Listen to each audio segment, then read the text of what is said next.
Une petite révolution à Cuba. Pour la première fois depuis plus de 30 ans, un ministre français des Affaires étrangères se rend sur l'île communiste, signe d'un réchauffement entre Cuba et l'Union européenne. Cette visite a une portée politique qui favorise Cuba d'un point de vue politique et aussi économique, dans une conjoncture où il y a une série de changements dans le pays. Le campus est bloqué, est toujours bloqué. Donc qu'ils demandent des postes et qu'ils demandent à préserver leur emploi, c'est normal. Nous avons besoin de nos étudiants, de personnes pour nous encadrer et c'est légitime. Maintenant qu'ils ont obtenu une garantie ministérielle, qu'ils laissent les gens travailler. Pensez à l'avenir des jeunes de Guadeloupe. Pensez actuellement aux étudiants qui souffrent, qui se battent, qui sont des jeunes qui parfois qui n'ont rien rattache encore à la scolarité, qui ont des problèmes sociaux aussi, qui se battent pour aller à l'université. N'envoyez pas un signal à ces jeunes qu'il faut aller dans la rue, etc. Laissez les jeunes travailler. Ils ont envie de se battre, de construire un avenir pour la Guadeloupe de demain, laissez-les travailler. La Martinique, la Guadeloupe a officialisé aujourd'hui son entrée dans l'AEC, l'Association des États de la Caraïbe en tant que membre associé. Adhésion signée ce matin à l'hôtel de région à Basse-Terre en présence du secrétaire général de l'AEC. Nous sommes en train de travailler sur un projet international, d'envergure internationale, pour ce qui est des petits ports, du transport maritime dans les petits ports. Nous avons des compétences, par exemple, dans la géothermie. Nous avons des compétences dans la maîtrise des risques naturels, les risques majeurs qui peuvent nous toucher. Donc cela montre bien que nous avons des choses à apporter. Ça paraissait très aventurier d'avoir des idées à l'époque, de mettre en place un produit de diversification. C'était pas évident du tout puisque personne n'y croyait. Aujourd'hui, ces melons ont su séduire les consommateurs et sont devenus des fruits labellisés IGP, indication géographique protégée. Une mention de qualité européenne, devenue un atout pour l'activité agricole, l'économie de la Guadeloupe. 30 ans plus tard, Claude Boyer a réussi son pari, faire de ce fruit un produit d'exception.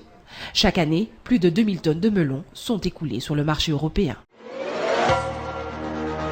35 vols à main armée ont été commis à Saint-Martin au cours des 3 premiers mois de l'année. Des vols sous la menace d'une arme perpétrés en priorité sur la voie publique et essentiellement contre les commerçants par des auteurs dont l'âge est compris entre 15 et 25 ans. Depuis plusieurs semaines, des opérations d'envergure sur la voie publique sont menées conjointement par les gendarmes, la police aux frontières et la police territoriale afin de dissuader les délinquants de passer à l'action. Les campeurs installés sur cette plage comme sur l'ensemble du littoral ne doivent pas allumer de feu au sol ni au pied des arbres. La gestion des déchets est obligatoire, mais ces règles, les habitués semblent les avoir intégrées. Autre plage et même discours de respect pour ces campeurs qui fréquentent le Souffleur à Port-Louis depuis une dizaine d'années. Et pour plus de confort, des carbets et des accès pour les personnes en situation de handicap ont été installés, de quoi faire profiter tout un chacun des fêtes de Pâques dans ce décor idyllique mais à préserver.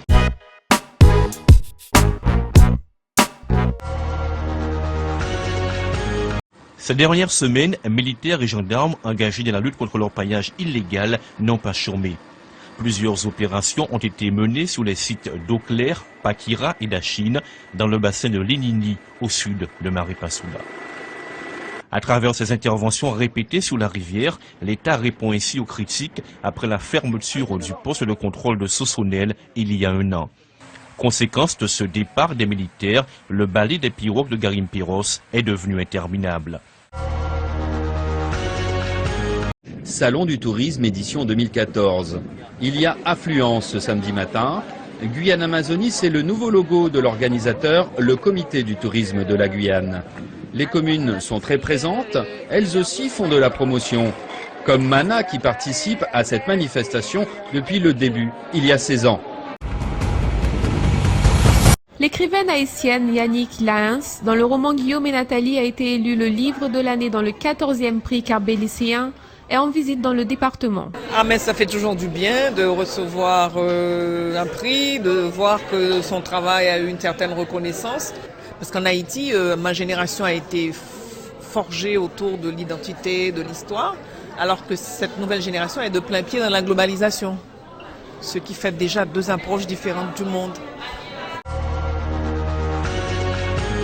20 janvier dernier, devant le collège Auxence-Contoux à Cayenne, les professeurs et les parents dénoncent les agressions à répétition dans l'établissement. Le 20 mars, ce sont les parents d'élèves du collège Ribert-Néron à Rémières-Montjoly qui se mobilisent pour dénoncer le climat d'insécurité. Le 4 avril dernier, 300 manifestants, profs et parents d'élèves du collège Paul Capel, manifestent devant le rectorat pour dénoncer la violence régnant dans l'école. Pour tenter d'y remédier, une réunion s'est tenue en préfecture ce lundi matin. Malgré les 3% de croissance, l'économie guyanaise n'arrive pas à produire suffisamment d'emplois. Des offres qui se situent principalement dans les petites entreprises de moins de 10 salariés. Au niveau de la Guyane, on a toujours cette situation qui est celle d'une croissance de l'économie, mais aussi d'une croissance de la population et la population active. Nous avons la chance d'avoir une démographie importante. Aujourd'hui, le rythme de croissance ne permet pas effectivement de produire suffisamment d'emplois pour pouvoir intégrer tout ce qui arrive sur le marché du travail. Les 40 jours de jeûne, de prière et de partage qui ont précédé la Semaine Sainte ont préparé les fidèles à vivre pendant ces 3 jours saints un cœur à cœur avec le Christ, faisant mémoire de sa passion et de sa résurrection. Car c'est l'amour inconditionnel du Christ que ces 3 jours nous rappellent, un amour modèle vers lequel tendre. Revivre sa passion à l'occasion du chemin de croix le vendredi saint, c'est aller à sa rencontre. L'expression du temps pascal, c'est véritablement le sommet de la foi des catholiques et des chrétiens du monde entier.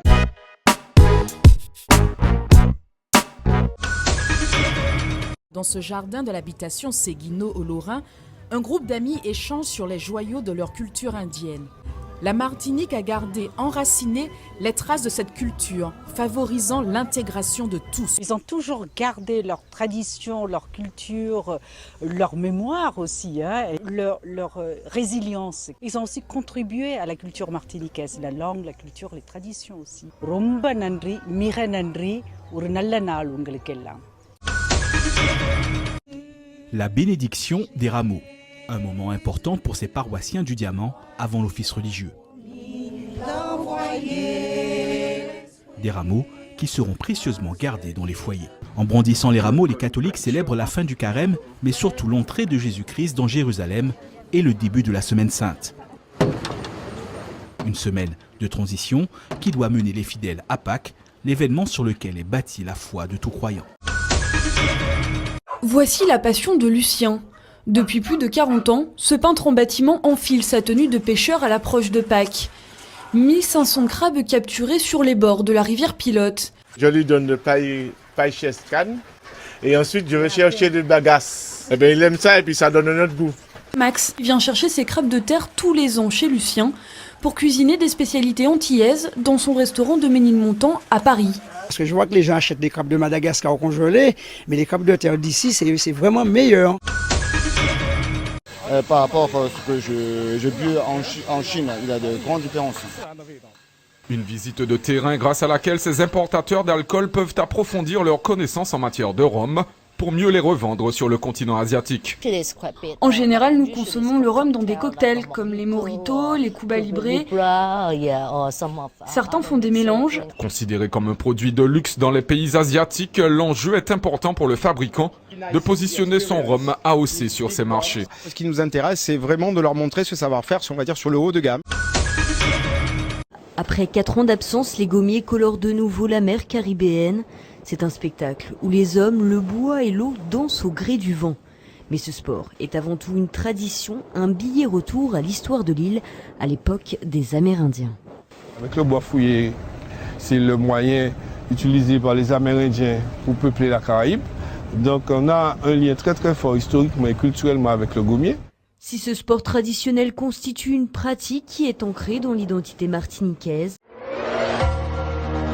une piste flambant neuve importée d'Italie est réputée ultra rapide pour accueillir les athlètes. La ville a vu les choses en grand. À l'extérieur, les ouvriers s'activent encore à la mise en place de la piste d'échauffement obligatoire pour la compétition. Elle est faite avec le même revêtement. 13 mois de travaux et surtout un investissement conséquent de plus de 2 600 000 € financé par l'Europe, l'État, la région, le département et la ville de Fort-de-France. Un chiffre astronomique, tout comme le nombre d'athlètes impliqués dans cette édition, 700.